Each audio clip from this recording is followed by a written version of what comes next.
Santo Sudario de Oviedo o de la Catedral de Oviedo, pues la verdad es que poca gente ha oído hablar de él. Pero si decimos, y encima tiene un problema, que es que cuando la gente te dice, el sudario, ¿pero qué eso es? ¿El sudario de Cristo? Entonces el de Turín, no, vamos a ver, el de Turín no es un sudario, ahora lo vamos a aclarar, ¿no? Entonces, pero son telas coincidentes y que nos hablan de la misma persona, como vamos a ver. Entonces, pues eso, clave de la autenticidad de la sábana santa, porque es como la prueba del 9, y esto es una cosa que de lo que les voy a hablar es una investigación científica que se ha hecho dirigida desde Valencia y con colaboraciones de personal cualificado de distintos países y pues especialistas que se han unido a esta investigación en la que nadie ha cobrado nada y que ha sido una verdadera ruina como es en España investigar, ¿no? Es decir, tampoco lo pretendíamos, ¿eh? Es decir que, bueno, pero el caso es que yo creo que una vez hecho el trabajo fundamental, porque ahora ya prácticamente se sabe lo fundamental sobre el sudario de Oviedo, pues lo que es importante es que la gente se entere de la investigación realizada, porque si no, no sirve de nada, ¿no?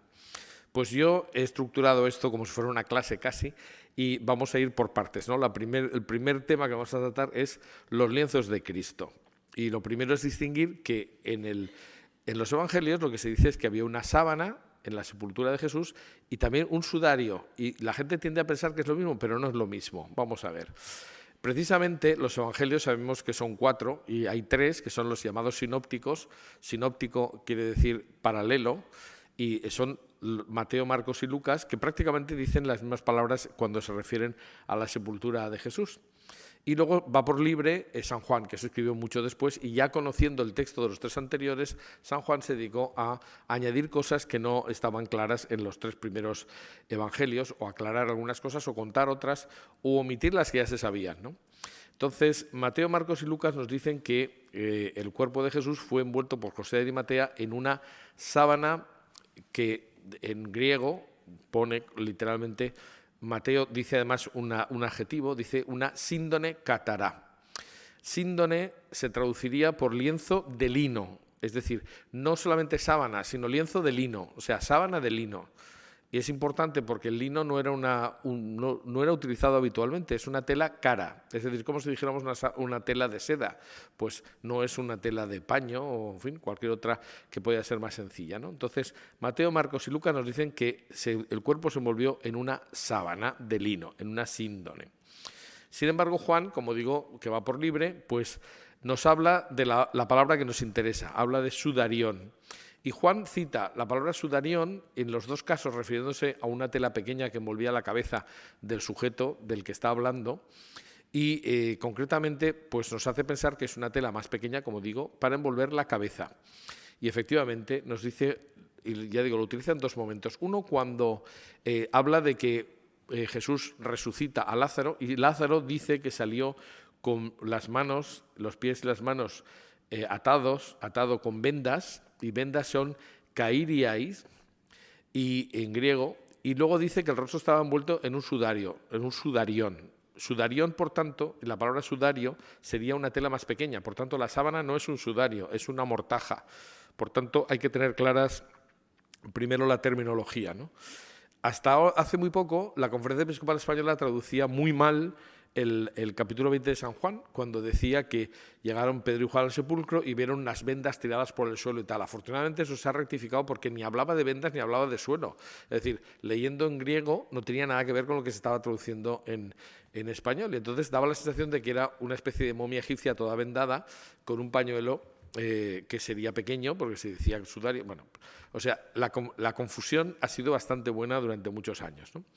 Pero tenemos que dejar claro, porque podríamos decir, yo voy a tener que recordar muchísimo porque tengo limitado el tiempo y lógicamente tendré que ir corriendo, me tienen que atender mucho, pero yo creo que como vamos a irnos ayudando de diapositivas se va a entender bastante bien, espero que así sea y si no pues me preguntan lo que sea necesario.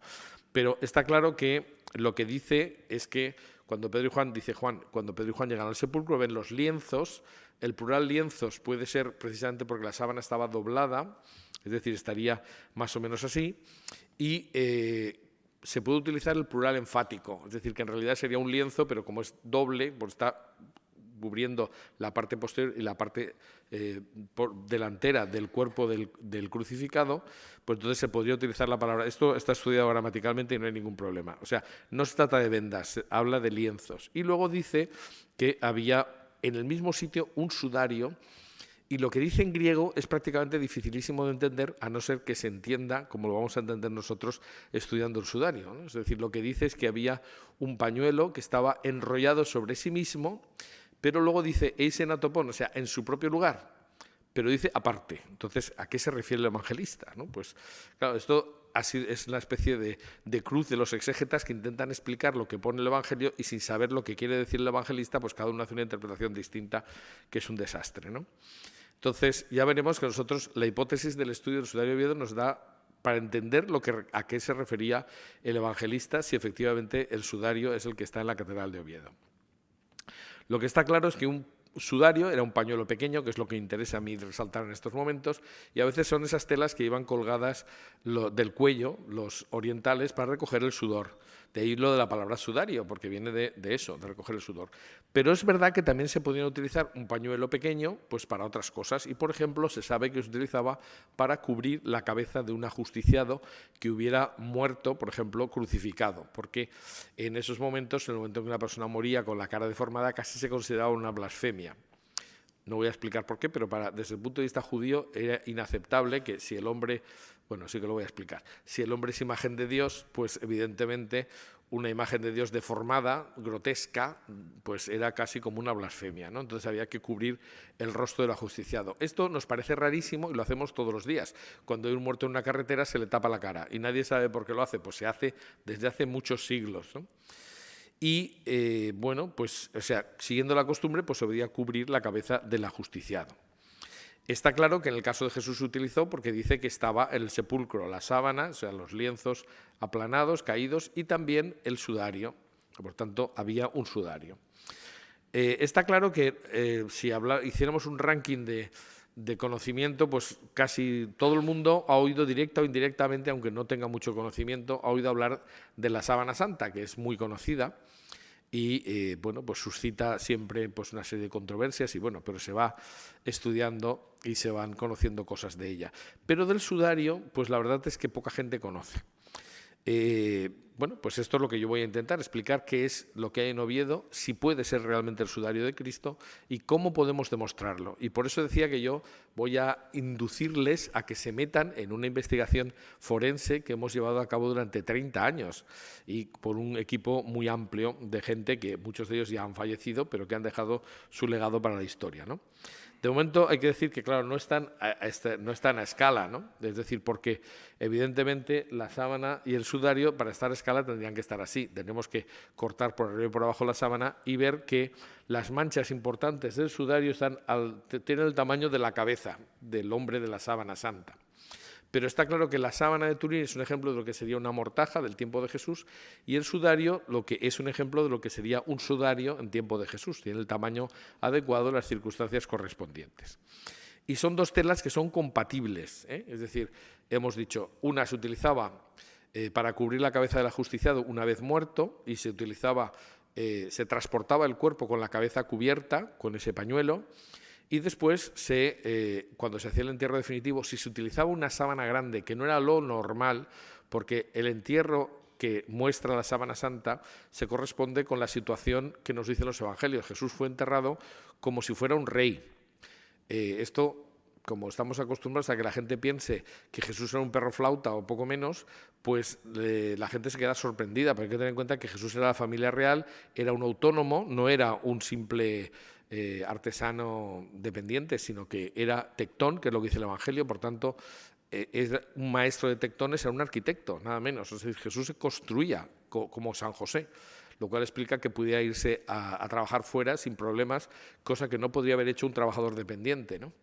Pero bueno, es decir, Jesús es tomado en serio por los algunos miembros del Sanedrín, y el entierro de Jesús lo hace José de Arimatea y Nicodemos, que son dos personajes muy importantes de la sociedad judía. Y utilizan la mejor sábana que pueden encontrar, ¿eh? Una sábana de lino y además del mismo tejido con el que se hacía el traje del sumo sacerdote de Jerusalén. Es decir, una tela digna del sumo sacerdote se utiliza Y eso es lo que nos dice la sábana santa de Turín en el entierro de Jesús. Y se utiliza una tela auxiliar. En cualquiera de los dos casos, lo que nos dicen los evangelistas, sobre todo Juan, es que cuando Pedro y Juan llegan al sepulcro se ven los lienzos allí, pero no está el cadáver.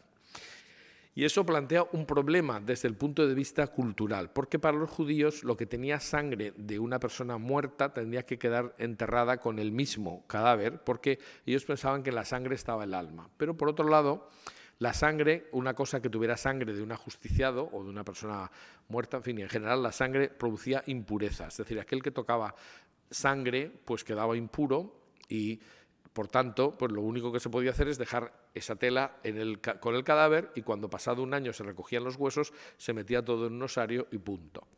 Lo que ocurre es que, efectivamente, para los apóstoles, si estaban los lienzos solos en el sepulcro sin cadáver, tenía que ser un verdadero problema, porque, como he dicho, no podían guardarlos porque era una cosa impura, desagradable, por mucho que fueran de Jesús, culturalmente era inaceptable enseñar o mostrar algo que tuviera sangre.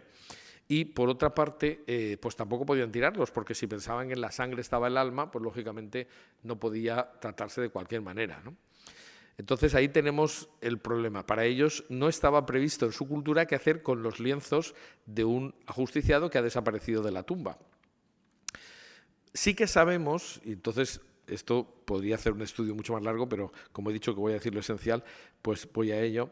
Hay una serie de autores en los primeros siglos que nos dicen que aunque el evangelista no lo diga, no lo dice por una sencilla razón, porque era un delito. Es decir, llevarse algo de una tumba estaba castigado con la pena de muerte tanto para la ley hebrea como para la ley romana.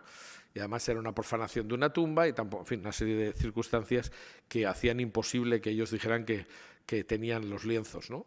Por eso el evangelista dice que estaban en el sepulcro, pero no dice que los cogieran. Sin embargo, otros autores posteriormente sí nos dicen que esos lienzos se guardaron y se los llevaron los apóstoles. La historia de la sábana santa la hemos contado otras veces y tenemos aquí, pues por ejemplo, eso en el YouTube del Ateneo hay una conferencia mía que tiene varios miles de visitantes donde se habla de la historia de la sábana santa. Pero no habíamos dicho nada del sudario. Y esto es la cosa. Es decir, hay un sitio, solamente un sitio en el mundo, donde se supone que está el sudario de Cristo, que es en la Cámara Santa de la Catedral de Oviedo. Curiosamente, la Cámara Santa es la parte más antigua de la Catedral de Oviedo, porque de hecho es anterior a la misma catedral gótica, porque en realidad está hecha en un estilo anterior, que es arte prerrománico asturiano o ramirense, y era en realidad la Cámara del Tesoro, que es como se llamaba antes a la Cámara de las Reliquias. Lo que pasa es que ahora el tesoro nos suena a piratas y cosas así, pero la Cámara del Tesoro era donde estaban las reliquias guardadas normalmente en relicarios valiosos. En la Cámara de las Reliquias del Palacio de Alfonso II el Casto se colocó una caja, un arca, que se llama el Arca Santa, y sigue allí después de unos cuantos siglos, porque ahí llegó aproximadamente entre el siglo VIII y el siglo IX. Y este recipiente, dijéramos esta construcción, pues hoy día sigue teniendo en el interior, en el centro, detrás de esa reja que se ha colocado recientemente y con la nueva sistematización que se ha hecho en el año 2014, pues se ve muy bien lo que es el Arca Santa, que según la tradición pues es el arca donde llegó a Oviedo pues todas las reliquias que procedían de Jerusalén, y ahora contaremos un poquito la historia, y justo detrás se ha colocado ahora en una nueva sistematización, y en eso tiene mucho que ver el Centro Español de Sindonología, que tuvo mucha insistencia en que el sudario se conservara dignamente y con las medidas de seguridad mínimas. Ahora está detrás de un cristal blindado, en un ambiente controlado por ordenador, y en fin, una serie de cosas que antes no tenía, estaba metido simplemente en un arcón, en un arca, bueno, más que un arca, en un armarito de madera que tenía pues unas condiciones de conservación, en fin, bastante mejorables, ¿no? El sudario solamente se exhibe así cuando hay una exposición los días del octavario de la Santa Cruz, entre el 14 y el 21 de septiembre, que son las fiestas de la Gran Perdonanza, que se realiza en Asturias. Y el resto del año lo que pasa es que se conserva pues cubierto con una fotografía, que en realidad más que fotografía es una imagen escaneada por ordenador que hicimos nosotros y que se la regalamos a la catedral y que ahora pues cubre el armario, pero que es un armario metálico especial para conservar el sudario. Si comparamos cómo estaba antes del año 2014, pues desde el siglo IX, pues estaba en unas condiciones completamente distintas. En 1959 se hicieron estos armarios que tenían un dudoso gusto, pero bueno, en fin, era lo que en aquel momento se llevaba, ¿no? Bueno, pues el sudario ha estado ahí, ya digo, desde el siglo IX, ininterrumpidamente. Y además, pues las reliquias de la Cámara Santa pues han sido objeto, aunque hoy día pues no sepamos muchas de estas cosas, pero durante siglos fueron objeto de una enorme veneración, ¿eh? Es decir, Oviedo está en el norte de Asturias, para aquellos que nos vean no sepan dónde está Oviedo, y era el punto de referencia inicial del Camino de Santiago. El Camino de Santiago se ha puesto de moda hace unos años, ya unos cuantos años, pero yo recuerdo que de niño nadie sabía qué era el Camino de Santiago, y era un camino cultural que seguían los peregrinos pasando por el norte de la península, más allá de la cornisa cantábrica, y los peregrinos iban en miles, a lo largo de la historia pasaron miles y miles de peregrinos que iban inicialmente a Oviedo, y cuando se descubrió después la tumba del apóstol Santiago continuaban hasta Santiago. Pero se decía, y hay una canción en francés que en español también rima, que los peregrinos decían que quien va a Santiago y no al Salvador, que es la catedral de Oviedo, quien va a Santiago y no al Salvador visita al siervo y deja al Señor. Es decir, poca gente sabe que Oviedo, por tanto, fue el origen del camino. Ahora se está intentando reivindicar en Asturias precisamente eso, es decir, lo que la gente no sabe, ¿no? Es decir, que el sitio que realmente tenía las reliquias que eran más dignas de ser visitadas eran Oviedo. Y a Oviedo llega, como hemos visto, el Arca Santa. Entonces vamos a contar un poquito por qué llega a Oviedo el Arca Santa.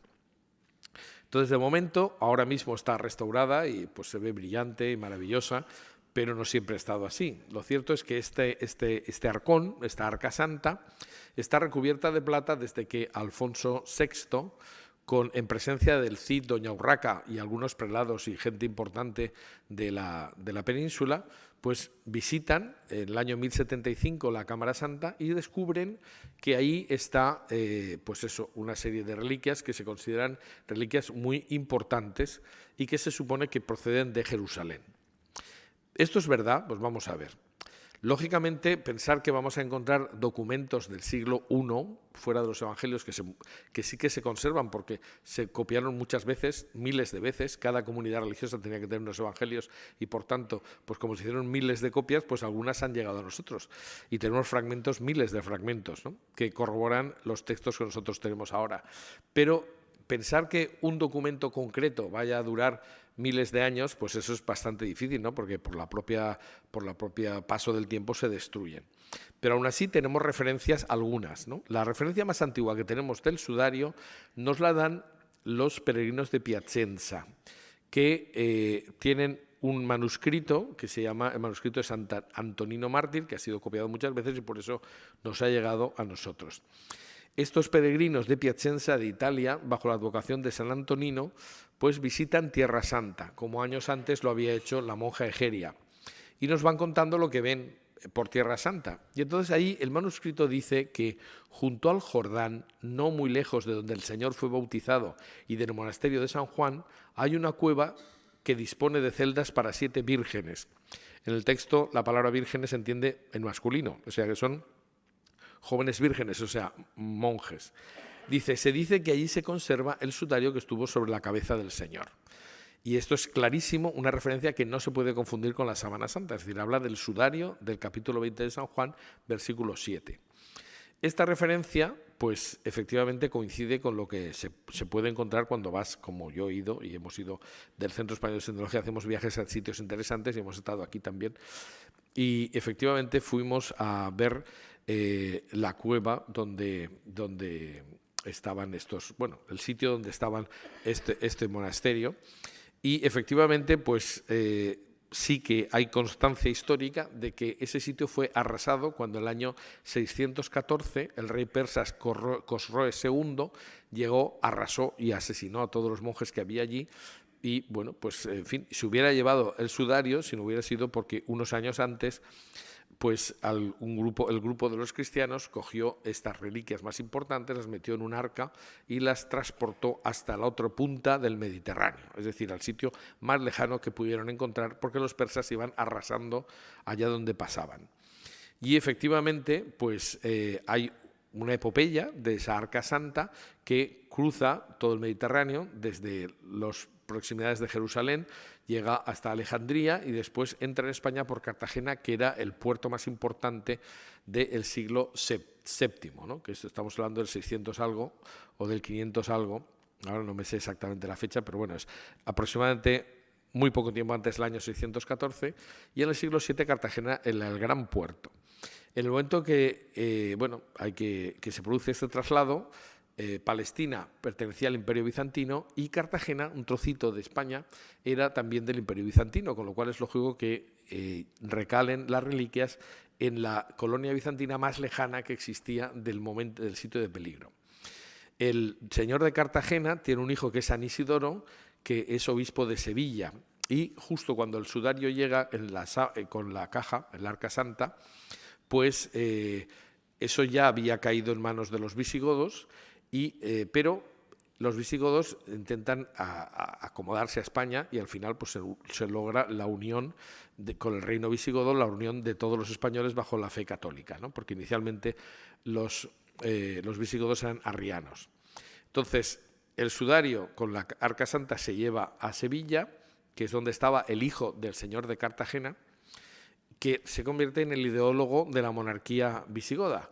Y pues hace que el arca se lleve a Toledo, que es la capital del reino visigodo.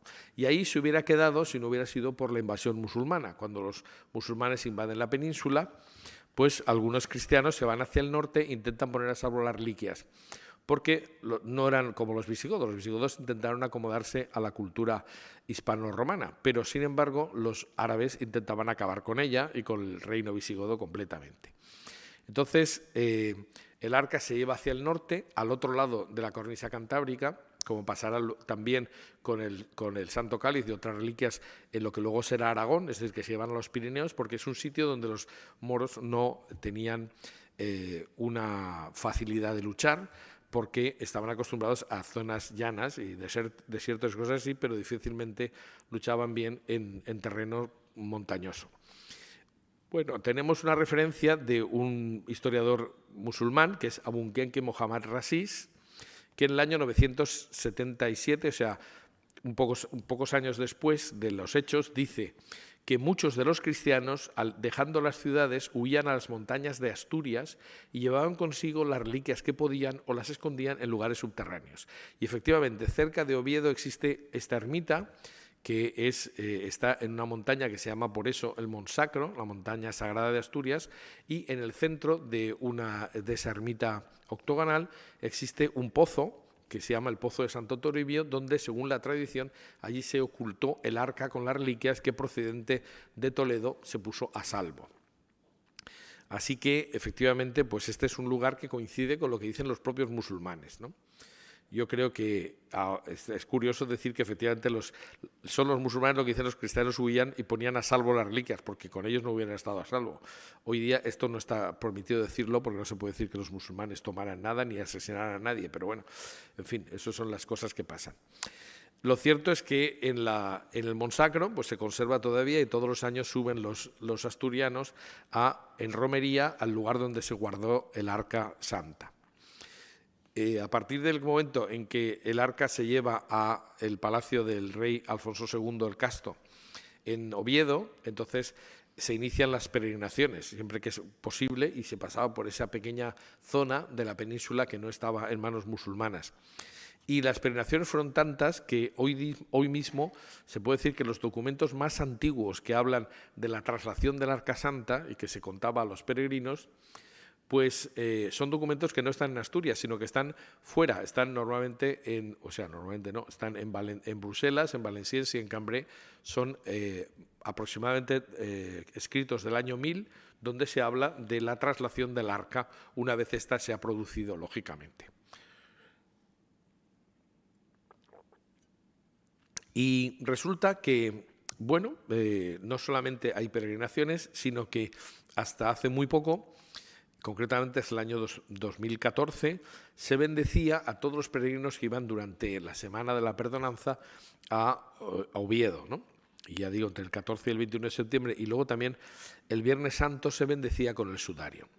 Desde hace muy poco se ha sustituido la bendición por una ostensión, porque desde que conseguimos que se colocara el sudario entre cristales blindados en un ambiente controlado, pues lógicamente pesa más y entonces ya no se puede, no es tan fácil bendecir con el sudario. Pero lo cierto es que se sigue haciendo, es decir, esto es una tradición que viene de muchos siglos. Pero lo que es curioso es que el sudario aparentemente no tiene nada especial. Es decir, si nosotros vemos, como les voy a poner la primera imagen, esta la hicimos nosotros, del sudario sin el armarito y sin la protección del marco y tal, pues la verdad es que es un lienzo que aparentemente no tiene valor material. ¿Y qué hace en una catedral y siendo objeto de peregrinaciones? Hay que tener en cuenta que es probablemente la reliquia más importante que hay en Oviedo, porque incluso cuando Alfonso VI ordena que se cubra de plata, se recubra la caja, ordena que se coloque el contenido y lo primero que se dice es, se habla de que está ahí el sudario et cruore domini, es decir, el sudario con la sangre del Señor. Y esto es más o menos lo que nos decía la tradición. Sin embargo, pues lógicamente, hoy día la gente no se queda solamente con la historia que te cuentan nuestros mayores. Bueno, eso es una leyenda, eso a saber, esto, en fin, no sabemos nada de Jesús, tal, en fin, las cosas que dice la gente que no tiene ni idea, porque sí que se saben muchas cosas de Jesús y sí que hay mucha cosa estudiada, pero hay que leerla, claro, si no la lees, pues es difícil que lo sepas. Bueno, pues a Oviedo llegó Monseñor Giulio Ricci, que era un monseñor que trabajaba en el Vaticano, y casi le regalan el sudario porque lo cierto es que se quedaron pasmados de que un señor del Vaticano fuera a Oviedo a estudiar el sudario. Porque claro, como siempre ocurre, estas cosas se conocen más fuera de España que en el sitio. O sea, se sorprenderían ustedes de cómo es mucho más conocido el Santo Cáliz fuera de España que en España. Y en Valencia, vamos, ya el colmo. Pues esto pasa en todas partes, ¿no? Entonces, Monseñor Ricci llega a Oviedo buscando un objeto que pudiera tener que ver con la sábana santa y que pudiera tener que ver con lo que dice el Evangelio, un sudarión, un sudario. Y efectivamente, Monseñor Ricci es el primero que habla del sudario y lo divulga a través de un libro suyo que se llama en italiano L'uomo della sindone è Gesù, es decir, el hombre de la síndone es Jesús. Ahí le dedica un capítulo y dice que esta reliquia es una reliquia que debe ser estudiada desde un punto de vista forense porque es muy interesante. Él se queda atónito porque no es aparentemente nada. Saben ustedes que lo más fácil para una reliquia que sea falsa es que parezca lo que dice que es, pero cuando ves una reliquia que no tiene nada que ver con lo que te imaginas, eso es muy interesante, porque quiere decir que nadie falsificaría una cosa que nadie más pueda entender. Y bueno, pues Monseñor Ricci pues publica este libro y además hace otra cosa más, que es que trae a Oviedo a un especialista que había estudiado el polen de la sábana santa, el profesor Max Frey, y Max Frey pues hace un informe de algunos pólenes que encuentra en el sudario y llega a la conclusión de que han tenido que tener trayectorias distintas, la sábana por un sitio y el sudario por otro, pero encuentra algunos puntos de coincidencia en algunas plantas de pólenes de plantas, que podían estar en ambos lienzos en la zona de cercano oriente, o sea, Palestina, por ahí podría ser. Pero no llega a profundizar mucho más, ahí se queda la cosa. Sí que fue muy importante la obra de Monseñor Ricci para que, como vamos a ver, pusiera la base del principio de un estudio científico. Porque hasta ese momento el sudario se mostraba siempre en vertical. ¿Por qué? Pues porque era como un cuadro abstracto y como era una tela sucia, manchada, arrugada, que nadie entendía nada, ni nadie veía ahí ningún rostro, ni la santa faz de Alicante, ni ninguna cosa de estas, pues evidentemente pues daba igual ponerlo así que así, pero claro, no es lo mismo bendecir así que bendecir así, mucho más cómodo bendecir en vertical que en horizontal. Sin embargo, Monseñor Ricci hace las fotos en horizontal y descubre el primer dato objetivo del sudario. Y es que él descubre que aquí hay una serie de manchas. Yo espero que cuando acabe esta charla, pues más o menos ya sepamos identificarlas, pero vamos a ir poquito a poquito, ¿no? Ahí tenemos en la parte central, a ver si tengo yo por aquí aquí tengo yo, eso es. Aquí tenemos una zona que está manchada y aquí otra zona que también está manchada. Bueno, pues entre esta zona y esta zona hay un pliegue que es un eje de simetría de las manchas, lo cual indica que estas dos manchas importantes, las principales, se han producido estando el sudario doblado por la mitad. Pues esto es un dato objetivo, esto es el inicio de una investigación científica. Monseñor Ricci se quedó ahí solo y además se equivocó porque dobló el sudario al revés, o sea, en vez de así, al revés, ¿no? Y entonces, pues no pudo profundizar mucho más, como vamos a ver, pero nosotros a partir de ahí pudimos empezar a construir algo mucho mayor. Es decir, que lo que hace Ricci es descubrir que el sudario tendría que verse mejor en horizontal y además determina que hay un eje de simetría de las manchas principales. Es decir, unas serían estas de aquí y estas otras. Y habrían estado manchado el sudario doblado por la mitad, por ahí. No es exactamente la mitad, porque vemos que aquí hay una serie de manchas que no están simétricas en el otro lado. Bueno, pues estando las cosas así, se crea en Valencia hace muchos, muchos años, en una galaxia muy, muy lejana, me da ganas de decir, pues en el año 1987 se crea en Valencia el Centro Español de Sindonología.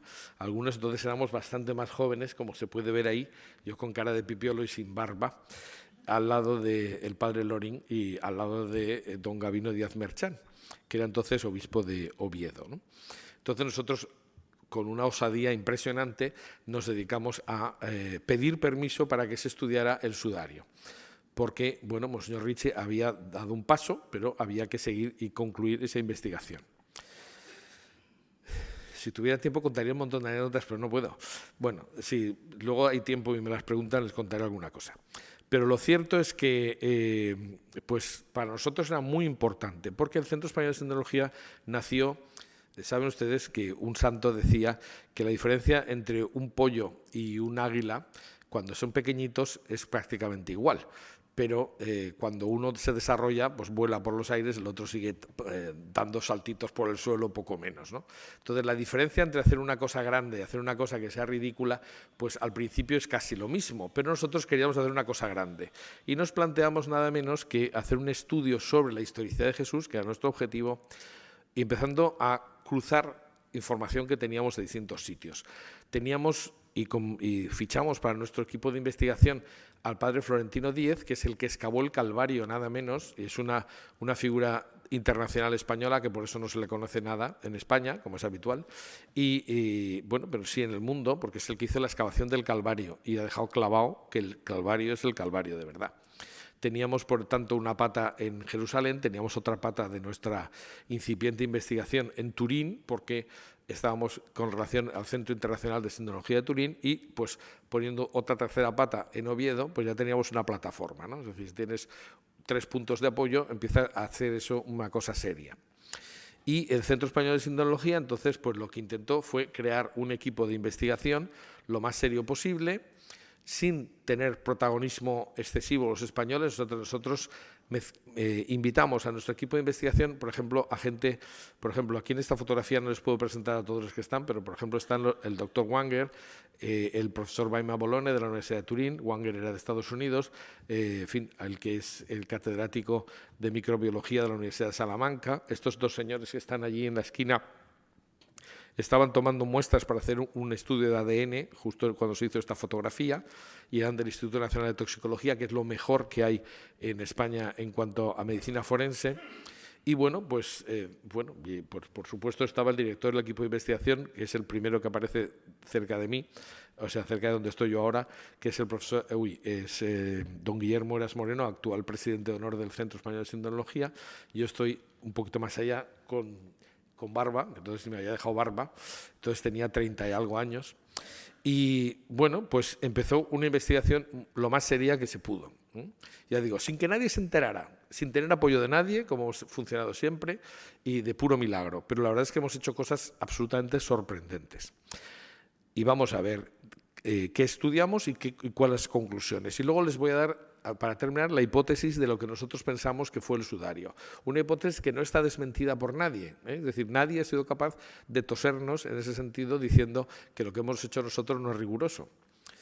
Aunque pasa que no se enteran, ¿no? Pero bueno, la inmensa mayoría de la gente no se entera. El estudio del lienzo pues partió de cero. Es decir, empezamos, por ejemplo, tomando medidas, ¿no? Es decir, las medidas del sudario son 85,5 centímetros por 52,6 aproximadamente. Es un tejido, a diferencia de la sábana santa, es una tela relativamente vulgar, es de lino, pero no tiene un tejido especial. Y efectivamente pues es un hilo, una tela hilada y tejida a mano con grandísimas irregularidades. Por ejemplo, pues hay hilos muy finitos o hilos gordísimos. No pasaría en fin, un estudio de calidad actual, ¿verdad? Un control de calidad, pero eso nos puede indicar que como mínimo es del primer milenio, es anterior al año 1000 seguro, anterior a las fechas en las que se habla del sudario en España. Documentadamente, ¿no? Hay una serie de irregularidades que no voy a entrar en ellas. El tipo de torsión para hacer los hilos es una torsión en Z, que es la que era común en todo el Imperio Romano. Si hubiera sido una torsión en S, nos hubiera dado una información muy especial, porque la torsión en S, es decir, girando las fibras en vez de en un sentido en otro, pues como el palo, dijéramos que más vertical de la S y de la Z, pues nos indica cómo se giran las fibras. Pues fue una torsión en S, sería especialmente interesante porque es cómo se hacían los hilos en Jerusalén o en Palestina, ¿no? Es una tela vulgar que podía estar en cualquier parte del Imperio Romano y también en Palestina, pero no tiene nada especial por ahora. Luego les diré algo más al respecto. Es un tejido de lino. El microscopio electrónico de Iberdrola nos permitió conocer que efectivamente pues no hay ninguna duda de que son fibras de lino. Y pues en los primeros viajes lo que hicimos sobre todo hacer fotografías con luz visible, infrarrojos, ultravioleta, grabando en vídeo y fotografía. También, por ejemplo, imagen con luz transversal, que nos permite conocer con muchísima más precisión el contorno de las manchas, lo cual veremos que nos sirve muy bien luego para sacar una serie de conclusiones. Y tengo que decir que yo, que estuve en todas estas investigaciones del principio, pues recuerdo cuando se hizo un silencio absoluto, cuando al colocar los focos a través del sudario, pues de repente parecía que estaba totalmente llena de sangre la tela, aunque parecía que no a simple vista. También se hicieron fotografías con luz rasante, lo cual también nos da mucha información sobre cómo fue plegado el sudario a lo largo de la historia y las arrugas que se hicieron cuando se colocó sobre supuestamente una cabeza. Y hay que tener en cuenta que, bueno, generalmente cuando tenemos en el público señoras que han planchado toda su vida, cuando decimos el sudario es de lino y por tanto mantiene todas las arrugas, todas nos suelen decir es verdad, porque o pones mucho almidón o el lino, vamos, mantiene siempre las arrugas y bueno, permanecen siempre que no lo planches hasta el infinito, ¿no? Bueno, pues el sudario efectivamente nos daba mucha información con las arrugas que tenía. Y luego empezamos a hallar cosas interesantes. Las dos más interesantes que vamos a ver son las que voy a citar a continuación. Por una parte, en algunas zonas del sudario aparecían una serie de agujeritos dobles que se correspondían, y voy a hacer un adelanto de lo que voy a decir después. El sudario, nuestra hipótesis, estuvo colocado sobre la cabeza de un hombre que tenía pelo largo, barba y bigote.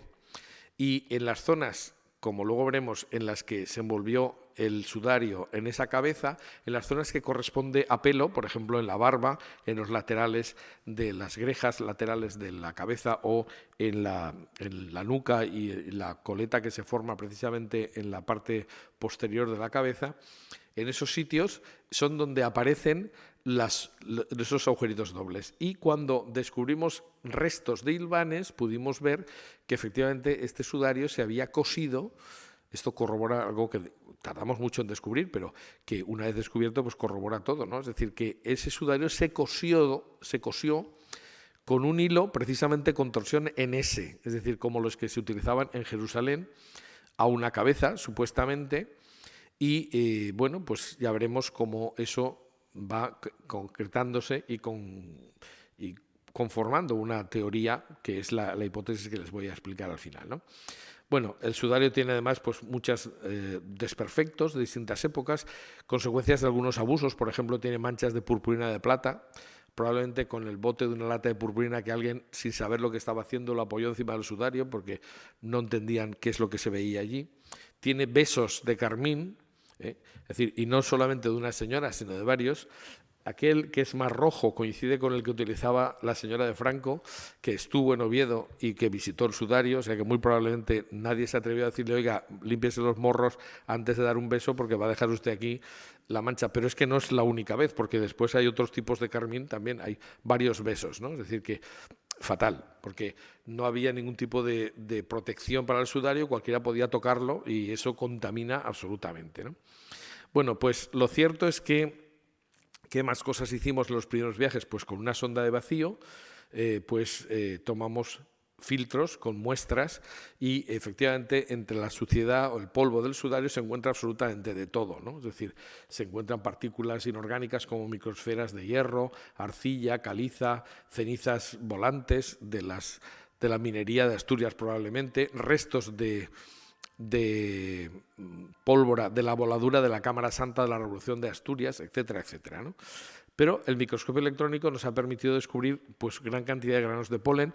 La inmensa mayoría pues son fáciles de encontrar en la península ibérica, pero luego veremos que se ha encontrado un tipo de especie, que es el Helichrysum, que también está en la Sábana Santa, y eso es muy interesante, porque ese Helichrysum probablemente se colocó en el momento en el que se utilizaron los lienzos y se dejaron en el sepulcro, puesto que la costumbre hebrea era poner ungüentos para conservar la sangre.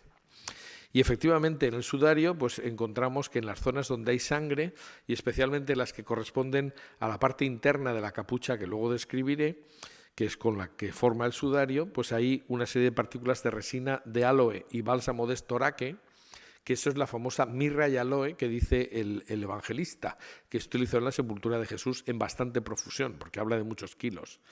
Entonces, probablemente eso sirvió para espolvorear las zonas con sangre de la sábana y del sudario, y se han encontrado pues, algunos granitos que son específicos del enterramiento de los reyes, porque ya digo que a Jesús se le enterró dándole el tratamiento de un rey, puesto que había entrado solemnemente en Jerusalén haciendo el protocolo de la entrada de los reyes en Jerusalén.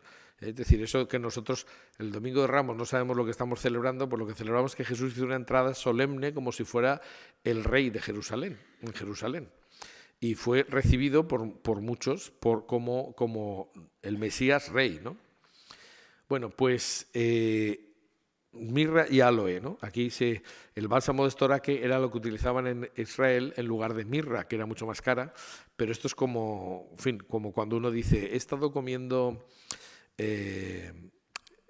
¿cómo se llama esto? Esas bolitas de caviar, exacto, pero normalmente lo que utilizamos es sucedáneo, le llamamos caviar, pues esto es lo mismo, es decir, el aloe y bálsamo de estoraque, pues era la mirra y el aloe que cita el evangelista. Bueno, todo esto son cosas que empezamos a encontrar, pero lo más interesante, y esto se va a ir haciendo más interesante según vayamos adelantando, pues lo más interesante es el estudio hematológico forense, que se inició en 1990 por el doctor Villalain, que entonces tenía un equipo en la Cátedra de Medicina Legal de la Universidad Complutense, y luego cuando se trasladó a Valencia, pues dirigió ese estudio hematológico forense desde la Universidad de Valencia, con su equipo de aquí. Evidentemente, pues bueno, el doctor Villalain era un forense de reconocido prestigio, fue presidente del Instituto Anatómico Forense de la Universidad Complutense, etcétera. O sea, en fin, una persona que tiene un currículum que no hace falta que lo describamos. Y actualmente pues le ha sucedido en las investigaciones el profesor Sánchez Hermosilla, que no tiene menor prestigio y que también es médico forense por oposición y profesor de Antropología y Genética Forense de la Universidad Católica de Murcia, y además un montón de cosas que soy incapaz de repetir ahora mismo porque no tenemos tiempo para presentar a los autores de la investigación.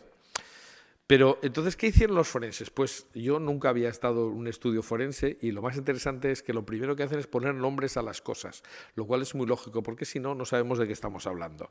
Y entonces decidieron llamar anverso, porque sí, a la parte del sudario que estaba visible, es decir, la superficie visible, cuando llegamos en el año 87 por primera vez a Oviedo. Hicimos las primeras fotografías con el marco de plata colocado, porque el sudario estaba cosido a un bastidor. Y ese bastidor, pues para ver el otro lado, el reverso, lo que llamamos el reverso después, pues tenía que descoserse y, en fin, pues era un pequeño lío, pero al final lo hicimos varias veces, ¿no? Es decir, el reverso es la cara oculta del sudario, y menos mal que lo hicimos, porque en el reverso es donde nosotros sabemos que el reverso izquierda, concretamente, es donde se tocó, es decir, es la zona que estuvo en contacto con el foco emisor de la supuesta sangre, que luego veremos que es sangre de verdad, que aparece en el sudario con bastante profusión, ¿no? Entonces, bueno, Ricci, como he dicho antes, se equivocó porque él trazó el pliegue, pero él pensaba que en el reverso la parte más alejada de mí estaba sobre la parte más próxima, es decir, que como si se hubiera cerrado como un libro, pero resulta que se equivocó, como he dicho, porque en realidad el sudario estuvo doblado en el otro sentido, hacia atrás. Y esto explica que haya unas manchas que no sean simétricas, que estén en esta cara y no estén en la otra, porque la otra no tiene contacto. Y efectivamente, pues por eso no pudo entender que eran las manchas no simétricas, pero nosotros sí. Lo comprobamos enseguida cuando vimos que al ver cómo el doble hacía una montañita en una dirección, el otro lado hacía un valle, por tanto estaba claro en qué dirección estaba doblado el sudario y se podía ver fácilmente, pero Ricci no lo vio hasta las fotografías y solo se dio cuenta de que eran manchas simétricas. Entonces, ese fue el primer hallazgo de Ledices, es decir, conocer el orden de formación de las manchas. Es decir, la parte más próxima al cadáver era esta, el reverso izquierda, la mancha principal grande sería la primera, en la parte del posterior estaría en la segunda mancha, la tercera en la segunda mitad del sudario y la última parte era la que cuando se estira el sudario está al lado de la 1, pero es la 4, es la más alejada del cadáver. Por eso el estudio inicialmente se centró en hablar de la mancha principal 1, porque todas las demás se habían producido por contacto o capilaridad.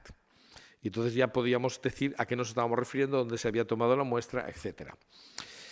En una investigación médico-legal, yo repito que no tenía ni idea de esto, pero he aprendido muchísimo en estos años, pues se hace un diagnóstico genérico lo primero, sin determinar si es sangre, un diagnóstico específico, determinar de qué especie es, puede ser animal o humana o lo que sea, y luego se pretende individualizar, es decir, de quién es esa sangre.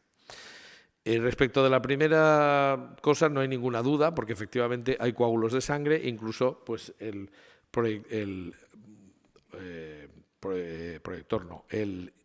microscopio electrónico pues nos muestra clarísimamente glóbulos rojos, que están sorprendentemente bien conservados, porque los glóbulos rojos duran muy pocas horas sin destruirse, pero eso quiere decir que al utilizar la mirra del aloe y los ungüentos, pues hizo que muchos glóbulos rojos hayan llegado a nosotros más o menos conservados. Algunos están muy deteriorados, pero algunos se ven claramente.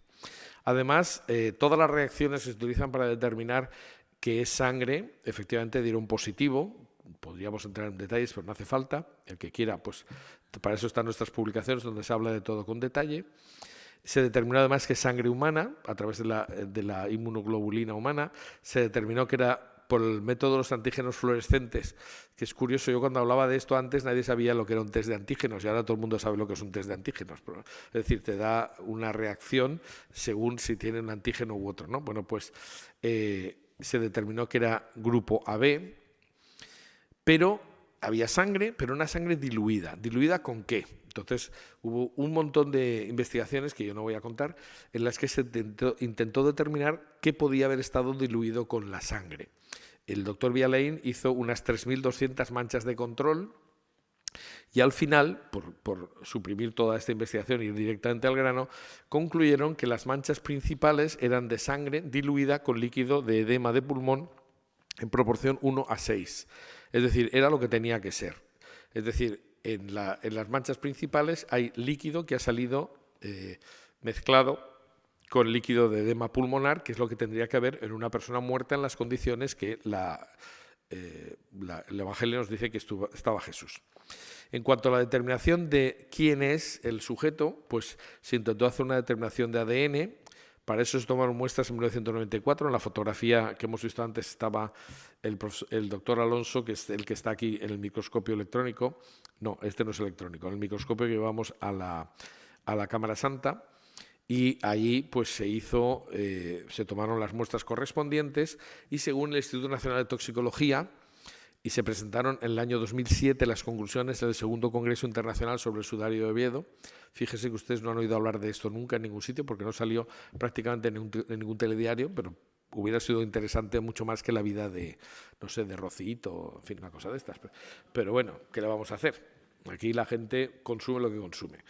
Bueno, pues según el Instituto Nacional de Toxicología se determinó que se ha encontrado una secuencia muy poco frecuente, que solo tiene algo así como el 8% de la población, que se sepa, y además, pues claro, el problema es que como el ADN se determinó de glóbulos rojos que no tienen núcleo, el núcleo es el que da más información, parece ser, del ADN nuclear es el que da más información. Por ejemplo, toda la información que procede del padre. Como se trató de glóbulos rojos, no hay ADN nuclear en las muestras tomadas del sudario, solamente se puede encontrar pues, ADN mitocondrial, que es el que está, dijéramos, en las mitocondrias. Podría explicarlo más, pero yo creo que no hace falta. En cualquiera de los casos, pues lo que dicen es que, claro, la antigüedad, la alta tasa de degradación, el bajo contenido de ADN, la modificación de los ácidos nucleicos, la contaminación, hacen muy difícil que se puedan sacar muchos datos del ADN.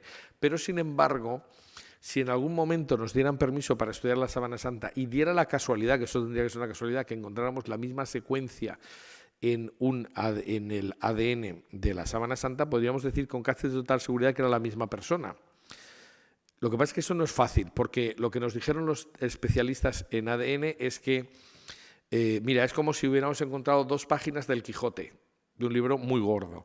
Nosotros podemos encontrar otro trozo de la secuencia de ADN mitocondrial en otra tela y pueden ser otras 2 páginas u otra parte del libro. Entonces, no podemos decir que sea el mismo libro.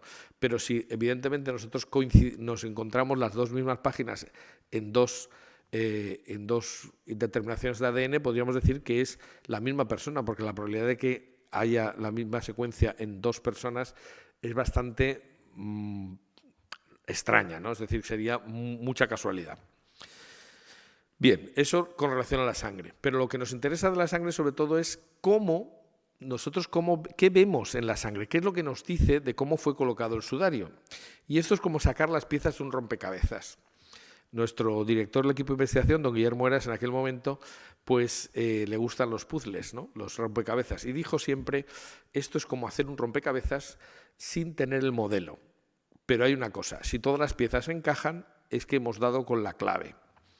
Entonces, ahora les tengo que presentar algunas más manchas, las que sean imprescindibles para que desarrollemos la hipótesis que va a ser el final, ¿no?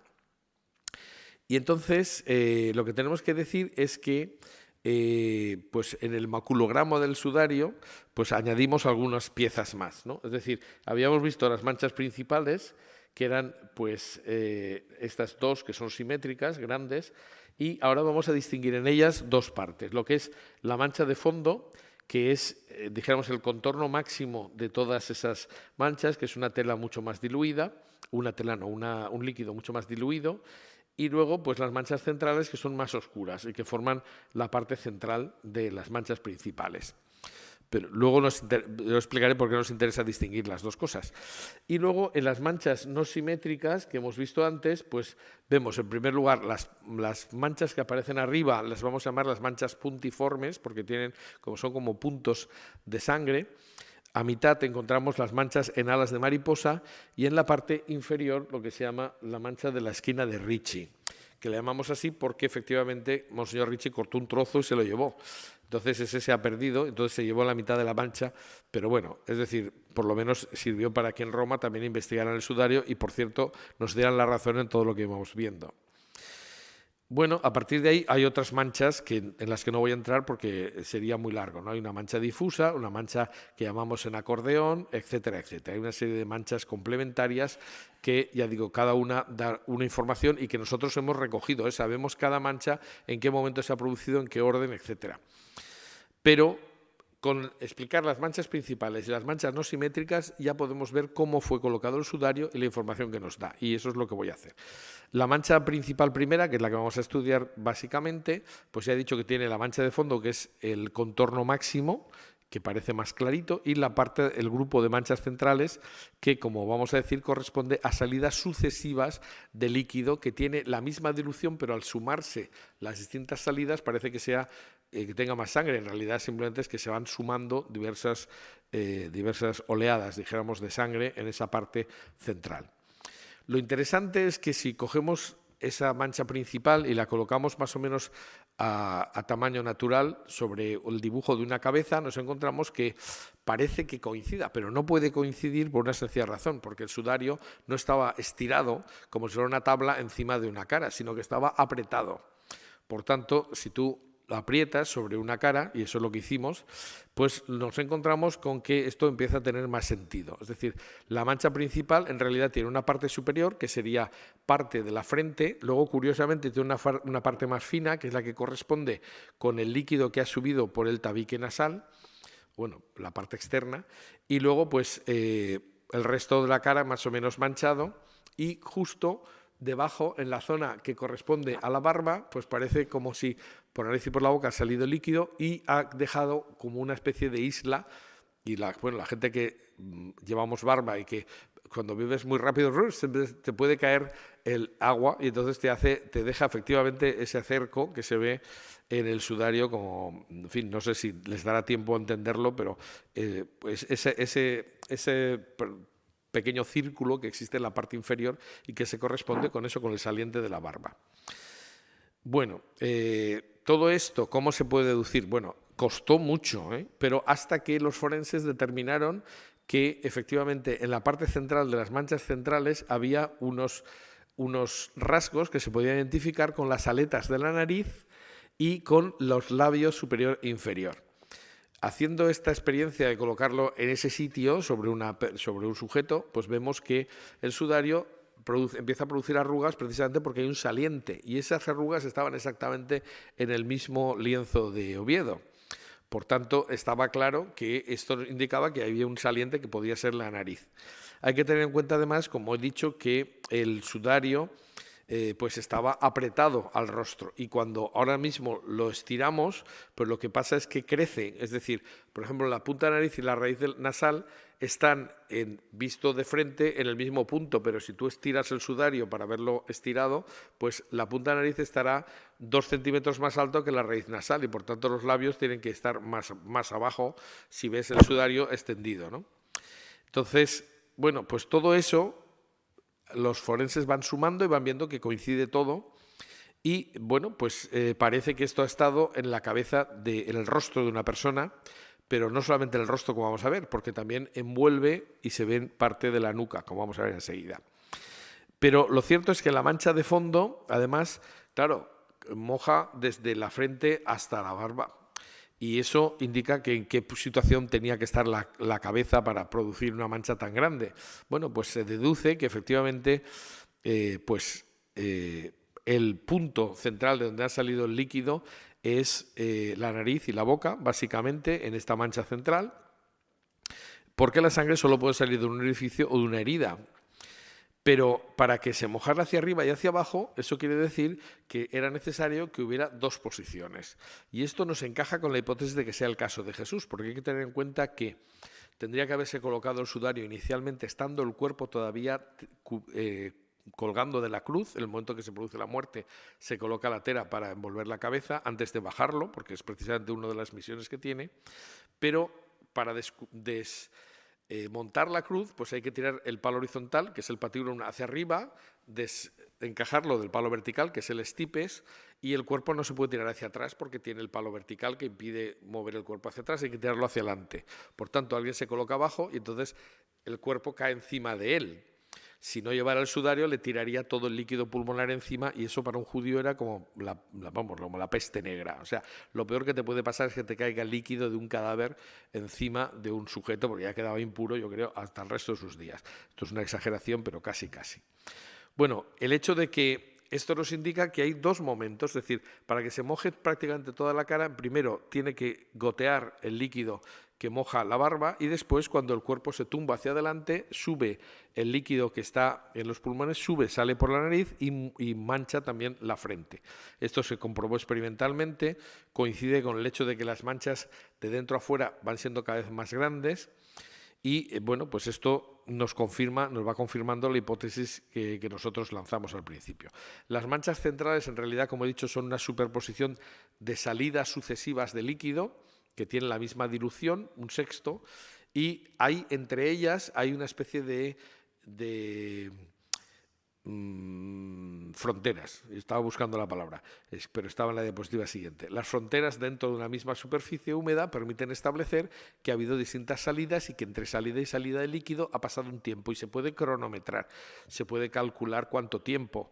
Por eso nosotros podemos hacer una hipótesis de todo el tiempo en el que estuvo el sudario colocado encima de la cabeza de este supuesto crucificado y que nos va dando tiempos que coinciden exactamente con lo que nos dice, por cierto, los evangelios. En fin, esto yo todo no podré entrar a explicarlo, pero bueno.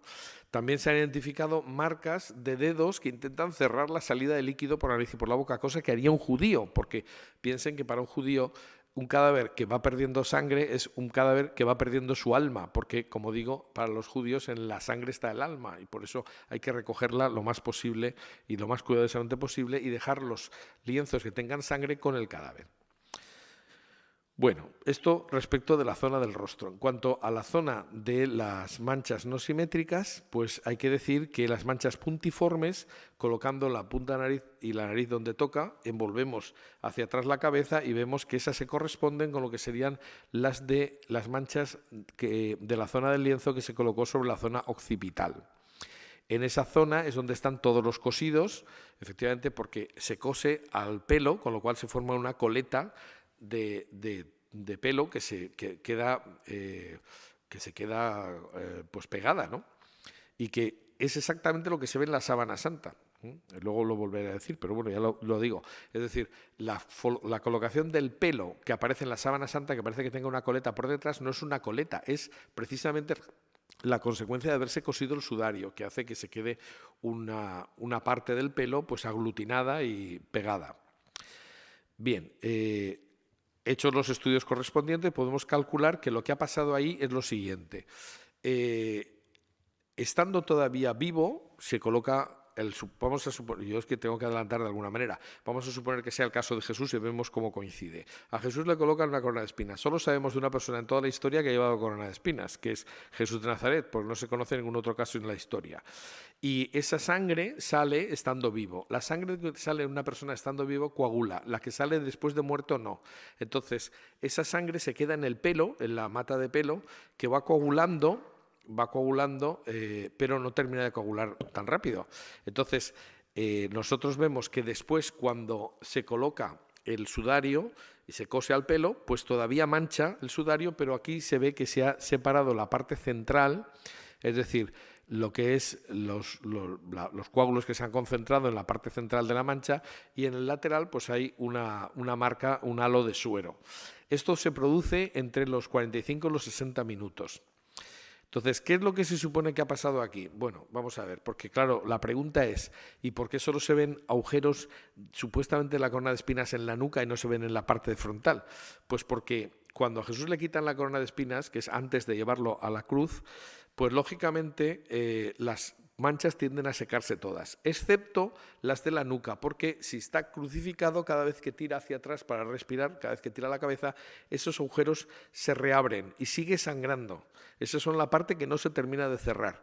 Cuando una vez muerto ya cae la cabeza hacia adelante y se cose el sudario al pelo, pues todavía hay manchas que todavía han seguido sangrando hace poco y 45 minutos después, cuando se coloca el sudario, pues manchan dejando la huella de las heridas de la corona de espinas en el sudario. Bueno, esta es la zona que está llena de agujeros dobles y de hilvanes.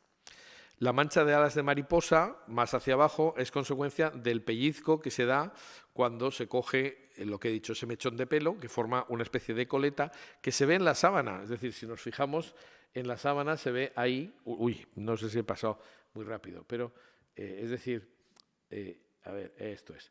Esa especie de coleta que se ve en la sábana es consecuencia de haber cosido la fotografía, la arruga está al revés, tenía que ser hacia afuera.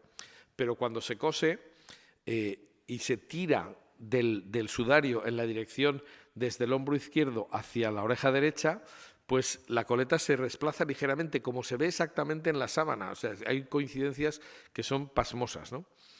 Y bueno, luego pues la mancha de la esquina de Ricci sería una mancha que se produce en la parte superior de la espalda, es decir, que también está manchada pero con sangre distinta, porque en las fotografías infrarrojas unas manchas se potencian y otras desaparecen porque tienen composición diferente.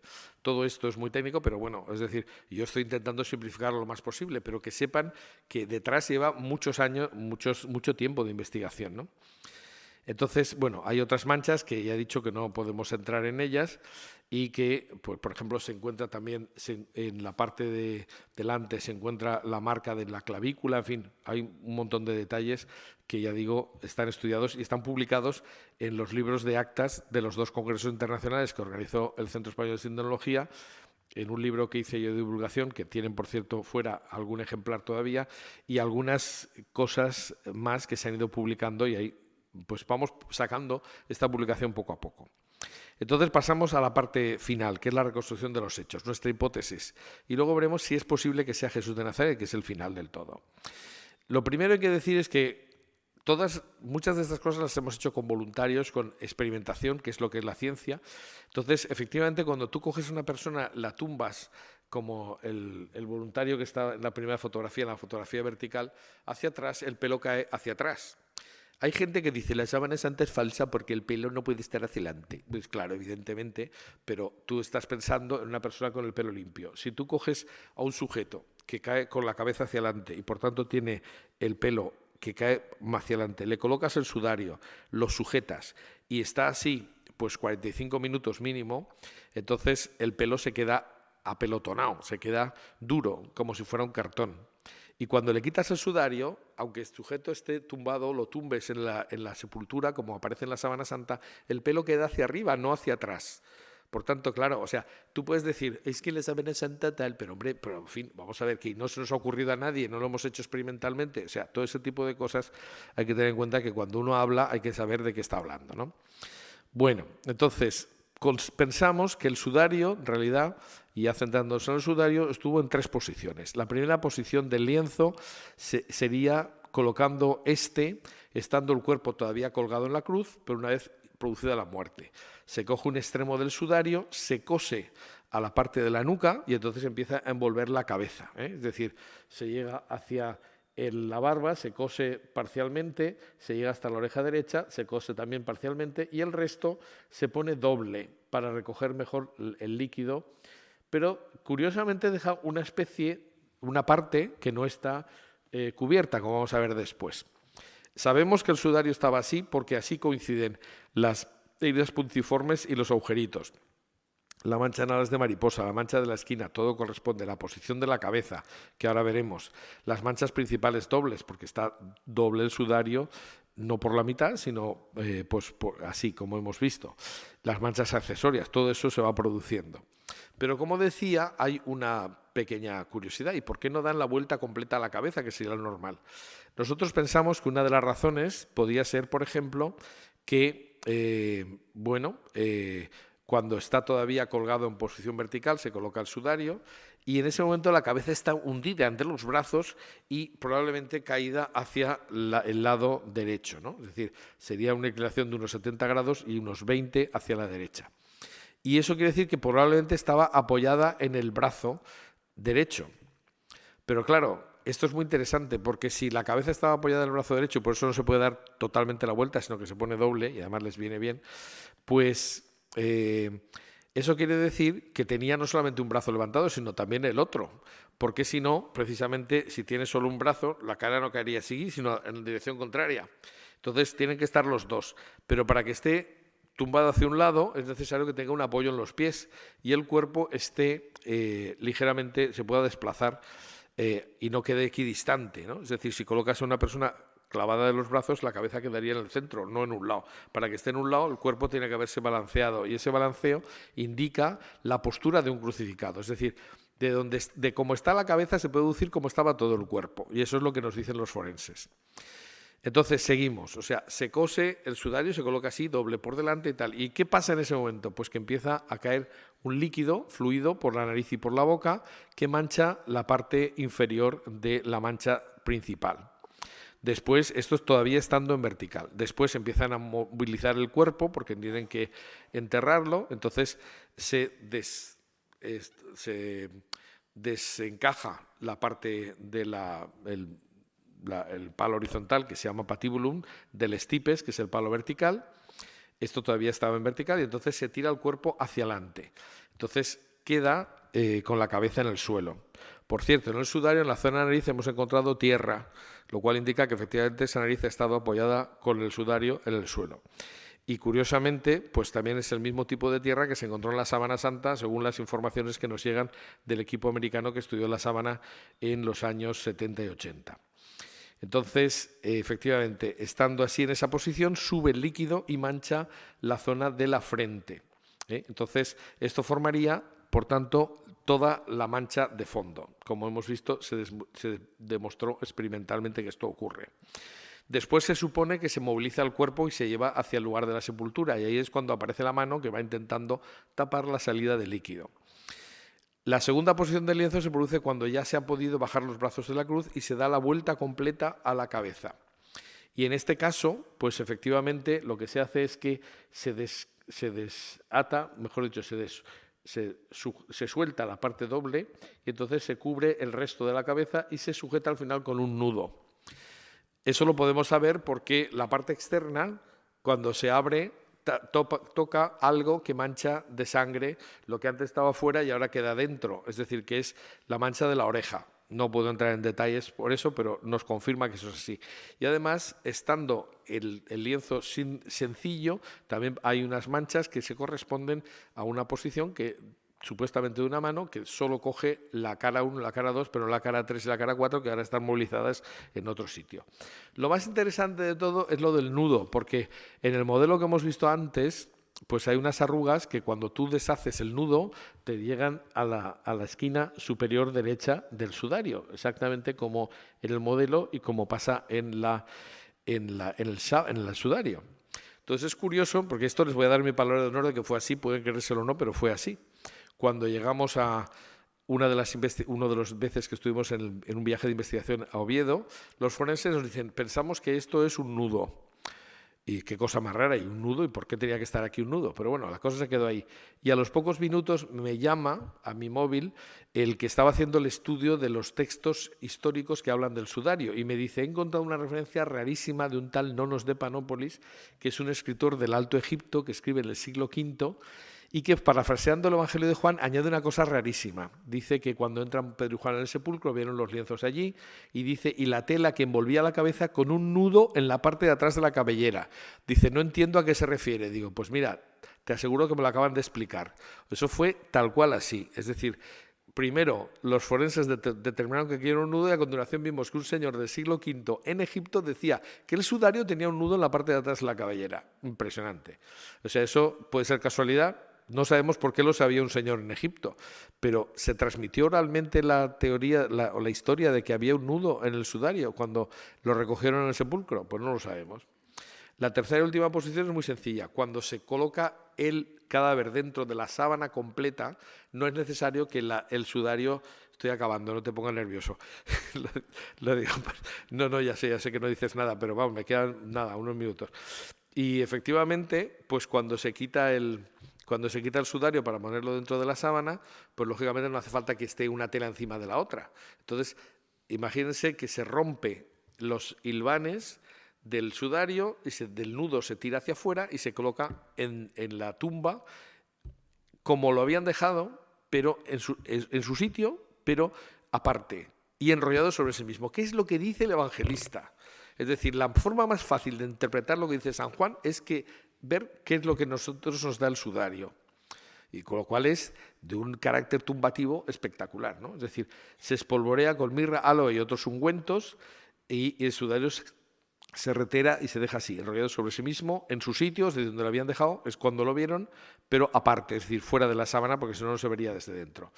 Estos ungüentos, esto es una foto que a mí es la que más me gusta de toda la investigación. Estos son glóbulos rojos pegados a la mirra y el aloe. Es decir, a esos ungüentos que están conservando los glóbulos rojos que parecen buñuelitos, porque son efectivamente así, es como si fueran buñuelos, pero son glóbulos rojos y están perfectamente conservados. Pues esos tienen como mínimo centenares de años. Si este es Jesús, efectivamente 2000 años, nada menos. Y lo que nos queda para terminar es sencillamente ver cómo podemos ver si el sudario que hay en Oviedo tiene que ver con el caso de Jesús. Y tengo que decirles que 40 personas durante un montón de años no han encontrado nada que contradiga eso. Y es dificilísimo que eso ocurra, porque se pilla más a lo que dicen, ¿no? A un cojo, ¿cómo está esto? A un mentiroso con cojo, ¿no? Es una cosa así, es decir, menos mal que la gente está interactiva, muy bien. Pues hay muchos puntos de coincidencia, ¿no? Es decir, vamos a ver, tanto en el caso de Jesús como en el caso del hombre del sudario, se cubrió su rostro con un sudario que tenía que tener unas dimensiones parecidas, porque si es el rostro, tiene que ser una tela relativamente pequeña. Por otra parte, el hombre del sudario era un adulto con pelo largo, barba y bigote, porque por eso explica que se cosa a la zona de pelo. Además, tenía la morfología en todo compatible con un hebreo. Tiene una nariz de 8 centímetros nada menos. Eso no es muy común, ¿no? Y el grupo AB, que es propio o muy común entre las personas de raza hebrea. También sabemos que el hombre del sudario, igual que Cristo, fue torturado, su rostro estaba deformado y ensangrentado. Exactamente, esto no se puede atribuir a cualquiera, es un muerto muy concreto. También sabemos que murió en vertical, con los brazos en alto y un apoyo en los pies, es decir, una postura en todo compatible a la de un crucificado. También sabemos que había sangre vital en la zona posiblemente de la corona de espinas, lo cual es un caso único. ¿Qué otro crucificado sabemos que fuera corona de espinas? Nadie, porque se hizo en el caso de Jesús solo porque se había proclamado rey, por tanto eso no es cualquier cosa. También, bueno, aquí vemos, por ejemplo, pues lo que hemos dicho, ¿no? Las manchas de la nuca pues se corresponden a heridas puntiformes propias que podrían ser parte de la corona de espinas, ¿no? También tenía un edema de pulmón agudo, consecuencia de los tormentos, y esto es lo que hace que salga tanto líquido por la nariz y por la boca, que no es tan frecuente que salga en tal cantidad. Es más, lo que nos dicen los forenses es que esto se puede explicar si entendemos que se le ha dado una lanzada en los pulmones, porque es una entrada de aire. Y esto es como una botella de leche. O sea, tú intentas poner la leche y como no entre aire, no sale la leche, ¿no? Es decir, tienes que apretar o hacer algo. Pues esto es así, exactamente lo mismo que ocurre, ¿no? Es decir, que salga tanto líquido por la nariz y por la boca requiere que haya una entrada de aire, es decir, probablemente una lanzada. Y además, con ese líquido han salido, por ejemplo, coágulos de fibrina, que se dan como consecuencia de unos pulmones, un derrame pleural, pero unos pulmones que han sufrido una serie de heridas, ¿no? Es decir, esa fibrina es un intento de ir cicatrizando. Bueno, todo eso se corresponde al caso de Jesús. También, el hombre del sudario murió en unas condiciones parecidas. También fue descendido al suelo, eso lo sabemos por la formación de las manchas, de la mancha de fondo, y fue trasladado a un lugar cercano, porque si no se hubiera llevado de otra manera. Pero aquí parece que es cuando se coloca la mano intentando que salga el líquido de pulmón. El sudario, además, se espolvoreó con mirra y aloe al retirarlo, como hemos visto, y bueno, el sudario quedó enrollado sobre sí mismo y se conservó. ¿Cuántos sudarios hay de por ahí conservados en algún sitio? Muy poquitos, ¿no? No sé si el de Jomeini, que se lo llevaron, o algo así, pero pocos más, ¿no? Es decir, tampoco tenemos tantos sudarios que se puedan encontrar por ahí. De este sí que se dice que se conservó porque sería de Jesucristo. Y algo que debió hacerse una vez se coloca en la mortaja definitiva, se quita el sudario. Esta es una fotografía de un granito de polen del Helichrysum, que es una planta que digo que se utilizaba en los enterramientos de los reyes, por ejemplo, según nos dice Plinio el Viejo. Y sobre todo, la tradición dice que este es el sudario de Cristo, y durante algunos años de la época hipercrítica todo el mundo ha dicho que las tradiciones no tienen valor, pero resulta que las tradiciones muchas veces suplen lo que no se podía decir con los documentos. Pero lo que es impresionante es que ahora un estudio científico del siglo XX o XXI nos corrobore lo que dice la tradición. Y además, sin que nadie haya dado una versión alternativa. Es decir, la tradición es importante. Último minuto. Pero, bien, podemos decir que tiene relación con Jesús, pero ¿sabemos que este era Jesús? Claro, el problema es que no tenemos el cadáver. Los forenses dicen, no tenemos el cadáver de Cristo. Entonces, ¿qué podemos hacer? Pero resulta que en la sábana santa sí tenemos una imagen que tiene una huella que nos permite reconstruir el cuerpo, cosa que ha hecho precisamente el profesor Miñarro. Y además tenemos una cosa sorprendente, la sábana y el sudario coinciden en explicar las heridas de la cabeza, porque la sábana se colocó de atrás adelante, pero coge las manchas de la nuca y coge las manchas de la cara. Y el sudario se colocó en la otra posición, pero en esa otra posición también coge las manchas de la nuca y de la frente y de la cara. Por tanto, hay algunas cosas que se pueden compatibilizar, ¿no? Yo no puedo entrar ya en más detalles, pero sí que tengo que decir que, por ejemplo, si hacemos un acercamiento, una superposición de lo que es la parte de la nuca del sudario a la parte de la nuca de la síndone, veremos que hay una serie de coincidencias que son más que pura casualidad, ¿eh? Ahí se ve donde está el repliegue en la parte de esa especie de cola de caballo que hay detrás, es decir, que son la mancha que hemos dicho en alas de mariposa, que es el momento que se produce en el momento en que se cose. Ya digo, podría decir muchas más cosas, pero no quiero entrar en eso.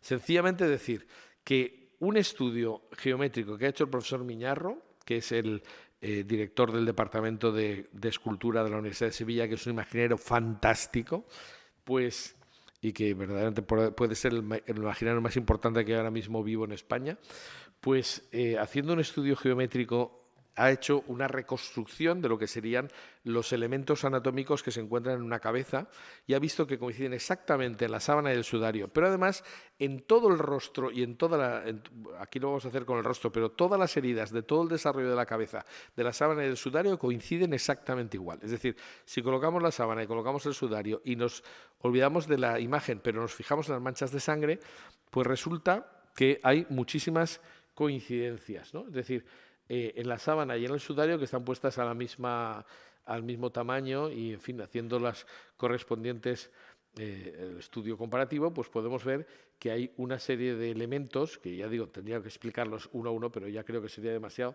es decir, que se corresponden perfectamente. O sea, por ejemplo, en el sudario hay una especie de isla que no se mancha de sangre, que corresponde con un hinchazón del rostro de la sábana santa, es decir, con casi total exactitud, ¿no?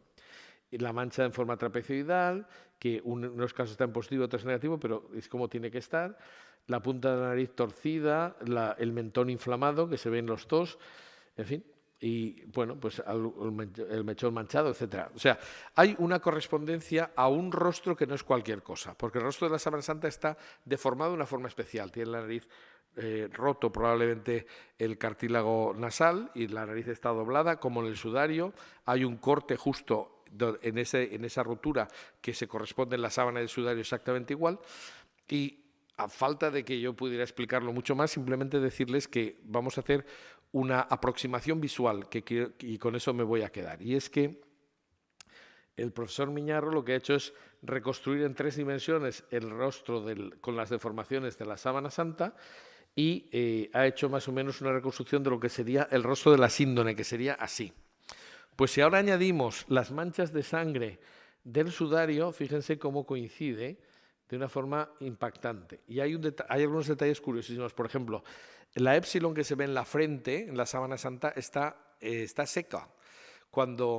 Y esto es una cosa que sí que quiero decir, aunque sean 10 segundos.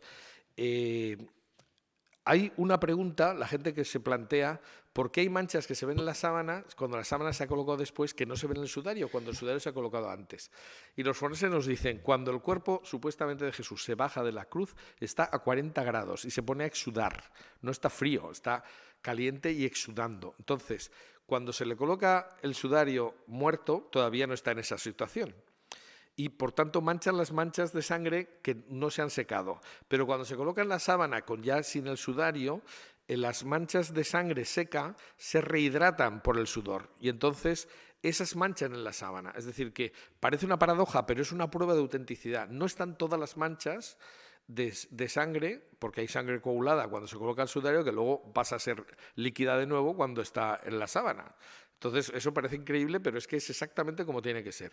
Hay una coincidencia absoluta. Fíjense la rotura del cartílago de la nariz que se ve en la sábana y en el sudario en el mismo sitio, exactamente igual. Lo único que queda decir es si este hombre del sudario y de la sábana es Jesús. Es decir, ¿es Jesús el hombre del sudario? Pues esto lo podemos saber hasta cierto punto. Y yo solamente me quedo ya con la última foto, que es hace unos cuantos años, con el Papa Benedicto. Yo tuve la suerte de tener una audiencia privada con él cuando todavía no era Papa, le quedaban 3 meses para ser Benedicto XVI. Yo le pude explicar mi libro que habíamos hecho en aquel momento, y entonces le expliqué qué estábamos haciendo sobre el sudario y su frase fue: sigan ustedes investigando porque esto refuerza nuestra fe. Yo dije, qué suerte que me lo ha dicho el prefecto de la Congregación para la Doctrina de la Fe. Lo que no sabía es que me lo estaba diciendo el inminente futuro Papa. Y sé que mi libro lo leyó porque tengo un espía que trabajaba en el Vaticano que era Monseñor Cifrés, que es un valenciano que trabajaba con él, y me dijo que Benedicto XVI, entonces el cardenal Ratzinger, se había visto el libro, que es un libro muy fácil de leer porque son todo fotografías y 4 líneas de texto, y que le dijo: molto interesante molto interesante. O sea, y me dice, te ha estado haciendo publicidad dentro de la Congregación para la Doctrina de la Fe. Pues bueno, mira qué bien. Lo que pasa es que, claro, esto luego se queda ahí, ¿no? En algunas personas que se enteran y poco más. Ustedes ahora ya se han enterado de algo, y yo espero que ahora ya entiendan un poquito mejor qué es el sudario, que no contradice la sábana, sino todo lo contrario. Así que aquí le ponemos el punto final, o si quieren, el punto y seguido, ¿no? Ya podemos hablar de otras cosas.